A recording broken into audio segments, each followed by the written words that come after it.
and welcome to this week's Monday thought for the week.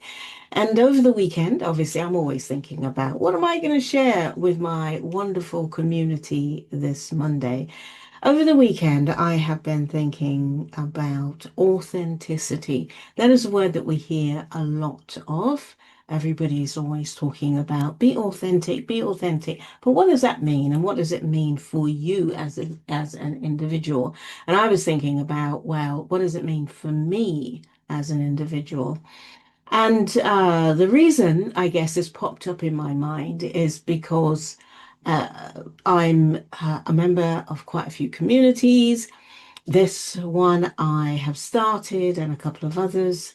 Um, and I'm always trying to learn about how to make it more engaging, how to, identify topics that my community would be interested in and that they might have points to share with me. So, constantly I watch what other people do with their communities as well.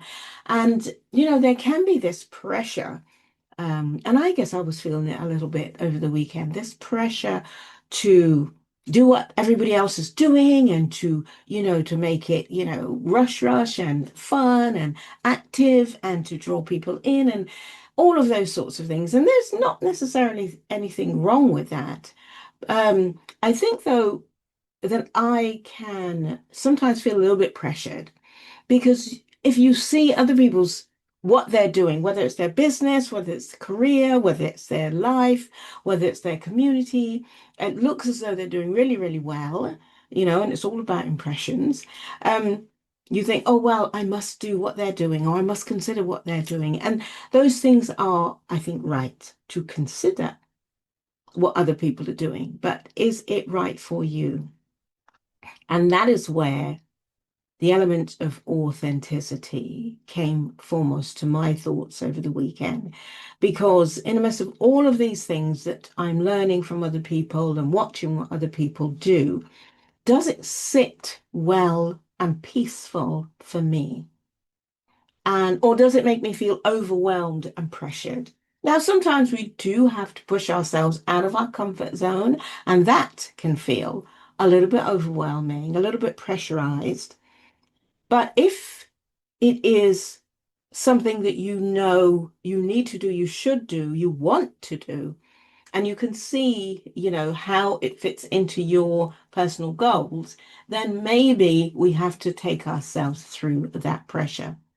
But I think for me, if I'm honest, I was feeling a little bit overwhelmed with all of this sort of stuff that must be done and should be done and is recommended. And I came back to me, is it right for me? How do I feel deep within myself about doing all of these things just because somebody else is doing it? Is it right for me? That is for me the bottom line of authenticity. What is authentic to you? What is real to you and for you?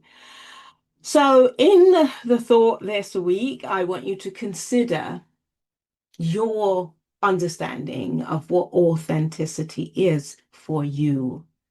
What does it mean for you? And the beautiful thing about authenticity is that we should consider it with everything we are doing. So if we're in a meeting this week, and we're talking about things, ideas, suggestions, decisions being made, how do we find what is authentic to us? We can't find it externally. We have to go into ourselves and ask ourselves, check in with myself. How am I feeling? Ask ourselves, how are we feeling within about that decision, about that idea, about that suggestion? And know that it's okay to disagree, even if in the work situation you share that you don't agree with that, you share why you might be looking at it differently, but you may still have to do it in the working environment because that is the way, we get things done. We should be able to share, but we come to an agreement or a way forward. I say agreement, we don't always agree. If you're the decision maker, you should listen to others and also check in. How am I feeling about these suggestions? I mean, honestly, not because we just don't like the person or we don't like the idea. We may not like the idea, but does it have any potential to take us forward to where it is that we are wanting to go as a team, as an organization, as a group? And that is what's important. Um, so checking in, and even if we are not the decision maker, we have to obviously follow the lead being set for us, but we should still feel able to share our opinion, even if that may be disagreeable to those people we're sharing the opinion with. That is about authenticity as well. The ability to say, well, I don't agree with this. This is why I don't see it that way. Have you considered this? Have you considered that? But then stepping back and letting that decision be made. So when we think about authenticity, it isn't always about getting our way, but it's more about learning to go inside in the moment and to check out how we are honestly feeling about something. You know, my my idea is if I'm not comfortable about it, there is a reason why I'm not comfortable about it. So, going back to my original point about, growing communities and, listening to other people, even in that, I'm thinking, yeah, all of those things are right for other groups, but what is right for me? And I go back to why did I start this community in the first place?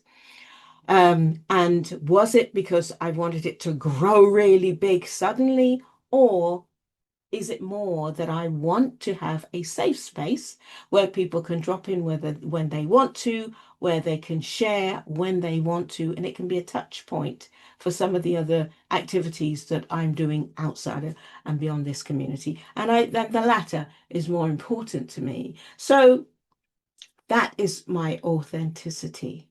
And it was good that I was able to take the time and to check in again with what's my reason for doing this. So as you go through your week, always check in. Try to make it a habit. The more you do something, the more it becomes a habit to check in and check, how am I actually feeling about this? What is the feeling? Does it feel heavy?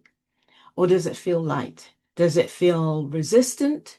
Or does it have a freer flow to it? Am I unsure or am I clear?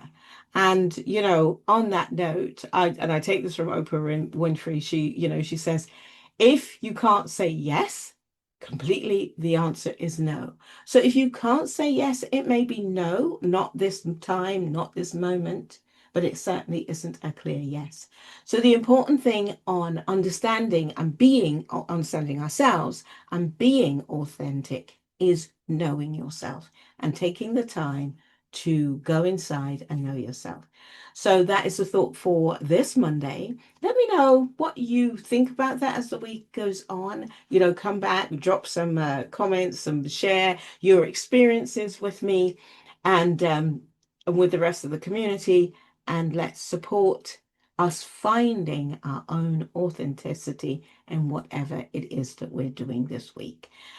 Sandra Pollock signing out for now, looking forward to hearing from you and working with you through the coming weeks and months. Take care. Bye for now.